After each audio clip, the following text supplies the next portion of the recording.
Assalamualaikum warahmatullahi wabarakatuh. Perkenalkan, nama saya Ahmad Tapisadi Prabowo, NPM 2108260064. Di sini saya akan membahas tentang speech delay dari block growth development. Sebelum tahu lebih jauh, kita perlu mengetahui definisi dari speech delay terlebih dahulu. Speech delay adalah kondisi di mana seorang anak tidak mencapai tonggak perkembangan bicara pada usia tertentu. Pada kondisi ini, anak mungkin mengalami kesulitan memahami orang lain maupun mengekspresikan diri. Beberapa parameter yang dijadikan acuan untuk mengamati apakah anak mengalami speech delay adalah sebagai berikut.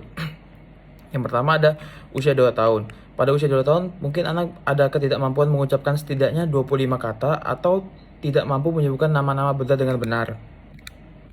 Usia 2,5 tahun, ketidakmampuan menggunakan frasa 2 kata atau kombinasi kata benda atau tidak mampu menyebutkan nama anggota badan dengan benar. Usia 3 tahun, tidak mampu menggunakan 200 kata, sulit memahami ucapannya, tidak mampu meminta sesuatu dengan nama, atau tidak mampu menyusun sebuah kalimat.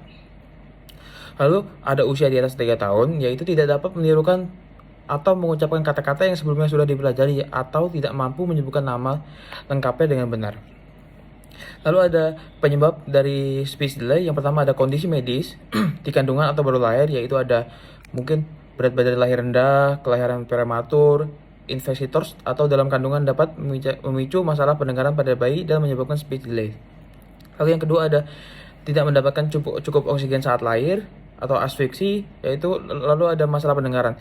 Salah satu penyebab utama dari speech delay adalah masalah pada pendengaran. Memiliki gangguan pendengaran membuat anak hanya bisa mendengar dengan volume tertentu. Kondisi ini dipengaruhi oleh infeksi telinga atau bawaan dari lahir.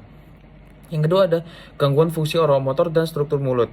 Kondisi ini dapat menyebabkan oleh masalah pada area otak yang mengontrol gerakan dan koordinasi bibir, lidah, serta rahang untuk mengeluarkan suara.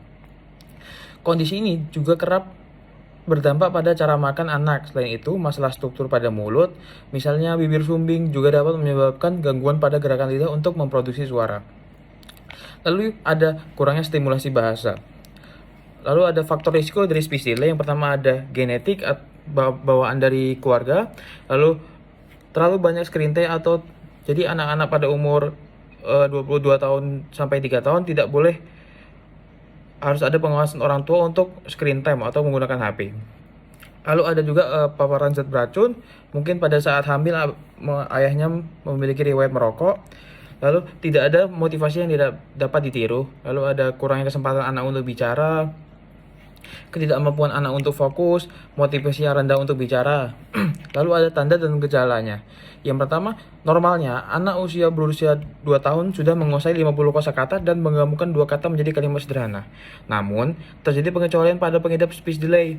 Beberapa kondisi yang perlu dijaga sebagai gejala speech delay yaitu yang pertama ada sulit merespons saat diajak bicara, lalu jarang meniru perkataan orang lain, kesulitan menyebutkan nama-nama benda di rumah. Lalu ada lebih sering menunjukkan gestur tubuh daripada saat berbicara saat meminta sesuatu. Lalu menghindari kontak mata dengan lebih bicara. Lalu ada jenis-jenis speech delay. Yang pertama ada fungsional, lalu ada speech delay tipe gangguan motorik, yaitu masalah pada koordinasi otot-otot, mulut, lidah, ataupun rahang. Lalu ada tipe speech delay yaitu gangguan perkembangan, yaitu seperti autisme, sindrom Down, ataupun cerebral palsy. Lalu ada tipe receptive language atau keterlambatan dalam mengekspresikan diri melalui kata-kata dan kalimat. Anak-anak dengan masalah ini mungkin memiliki kosakata terbatas dan kesulitan membentuk kalimat. Lalu ada expressive language, yaitu keterlambatan dalam mengekspresikan diri melalui kata-kata dan kalimat. Anak-anak dengan masalah ini mungkin memiliki kosakata terbatas dan kesulitan membentuk kalimat. Lalu yang terakhir ada receptive expressive language, yaitu keterlambatan yang mempengaruhi baik pemahaman bahasa reseptif maupun ekspresi bahasa ekspresif anak-anak. Dengan jenis ini mungkin kesulitan memahami dan menggunakan bahasa. Lalu ada beberapa kiat yang dapat diatasi untuk mengatasi anak-anak speech delay, yaitu yang pertama dengan bisa sering mengajak anak bicara. Cara menstimulasi anak dengan speech delay yang paling mudah dilakukan adalah melibatkannya pada tiap percakapan. Lalu, membacakan cerita untuk anak, membacakan buku cerita untuk anak-anak sejak dini bermanfaat dalam meningkatkan kemampuan bicaranya. Dengan mendengarkan, anak bisa belajar memahami nama benda atau cerita pada buku. Lalu ada tanggapi perkataannya dan perbaiki. Jika anak mengatakan sesuatu yang dan kurang tepat artinya, jangan buru-buru untuk menyanggahnya. Kita sebagai orang tua sebaiknya menanggapi perkataannya dengan penggunaan kata atau kalimat yang tepat. Ajukan pertanyaan agar anak memilih. Perangsang kemampuan anak dengan speech delay bisa dilakukan dengan cara memintanya untuk memilih sesuatu. Berikan pertanyaan kepada anak misalnya, kamu mau makan apa, atau mau liburan kemana, ataupun bisa dengan pemilihan mainan yang akan dimaini hari ini. Baik, mungkin itu saja yang tadi disampaikan. Kurang lebihnya mohon maaf. Jika ada kesalahan mungkin itu dari saya. Jika kebenaran itu hanya datang milik Allah Subhanahu wa taala. Terima kasih. Assalamualaikum warahmatullahi wabarakatuh.